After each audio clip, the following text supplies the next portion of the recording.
Welcome back, Paula. Thanks very much. You write in detail about healing in your book, God's Secrets Revealed. Have you yourself ever been healed in Medjugorje? Yes, I was in September 2015.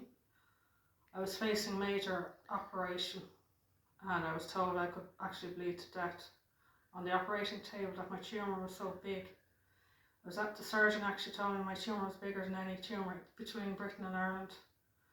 And he told me that I would have to take injections, and I was quite nervous about this because I'm actually very sensitive to any chemical. So and there was also side effects that they could cause serious depression, and I'm also a little bit prone to depression already, so I was very nervous taking these injections. So after the first injection, unfortunately I suffered from bad depression for about a week, and I also started to have severe pain in my back where I had an old injury.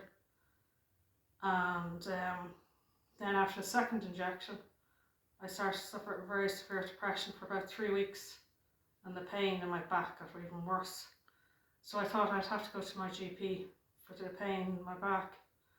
But unfortunately, his tablets didn't work because the pain was actually so bad. So then after the third injection, I would actually be going out to Medjugorje the very next day. So I was very nervous. I thought I wouldn't be able to go.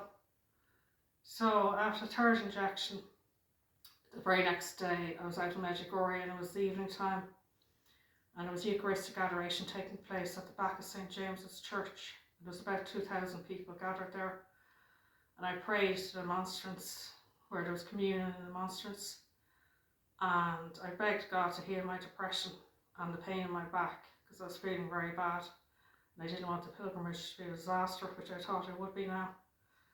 So unfortunately I didn't notice any difference after I prayed there for half an hour, but the next morning I went to confession. My confession wasn't great, to be honest with you, but anyway, after I left the confession box, as I was stepping away, walking away from it, suddenly I noticed that there was this invisible force pushing what seemed like poison out of my nervous system. And with each step that I walked away from the confession box, this force was getting stronger and stronger inside me, even though I wasn't thinking about anything. And suddenly I felt really, really well, and suddenly the pain in my back just vanished.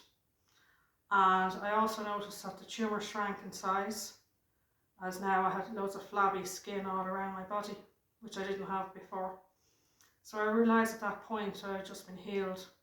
I got a psychological and a physical healing while I was out in Medjugorje. And I also just want to mention that also John Aungier, the man who featured in my talk on hell, he was in Medjugorje as well. And after he had had his bad experience at night time, later on the very same day, he met Vika, the visionary in Medjugorje, and for some unknown reason she prayed over him a lot more than anybody else, even though we didn't even tell her that anything bad had happened to him the previous night. So later on when he went home, he noticed for the first time since his wife died that he had a spring in his step, and now he was no longer depressed or suffering from apathy, which he had been suffering badly from before he went to Medjugorje. So he actually realised that he had actually received a psychological healing while out in Medjugorje. So Medjugorje is a place of healing more than anything else. Okay. Have you ever been to a charismatic healing service? Yes, I did attend a charismatic healing service a few years ago, and while I was there, the speaker on the podium asked the audience there, had anybody ever been healed? And I was amazed that every single person put their hand up. And then I heard a woman whisper next to me, to the person on her other side, that she had 3 major physical healings while she was attending these services in her life. And I personally found that hard to believe. So when the service was over, I actually asked her, was that true? And she told me that indeed it was true. And that's why she walks around with a permanent smile on her face. I decided then to attend the healing service the following week because I was so impressed. And a priest was giving a talk then on healing. And he said 50 years ago, when all the Christian denominations came together for healing in this particular room, that the healings were even much stronger than they are today. So I took note of that, and I thought that was very interesting to know that. And I thought then it'd be a good idea to have all Christian denominations coming together for healing, because I think people need much more healing than they realise. And I know doctors and nurses do really, really good jobs, but I don't think people are aware of the amount of healing that can take place at these charismatic renewal places. And I also attended Catholic healing services.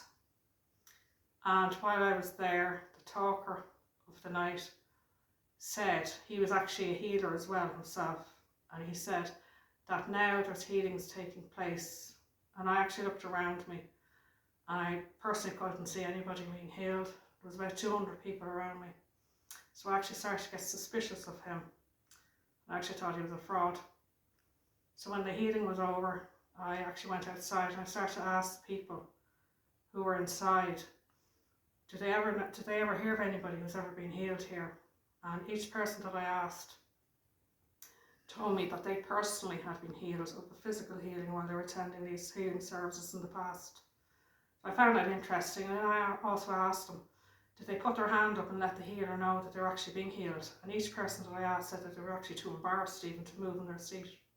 So I found that very interesting then, and I began to realise then that the healer wasn't actually a fraud, and there was actually healing taking place in this Catholic healing service.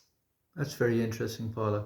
Well, thank you for that little talk on healing, and we look forward to talking to you next week. Thank you. Thanks very much.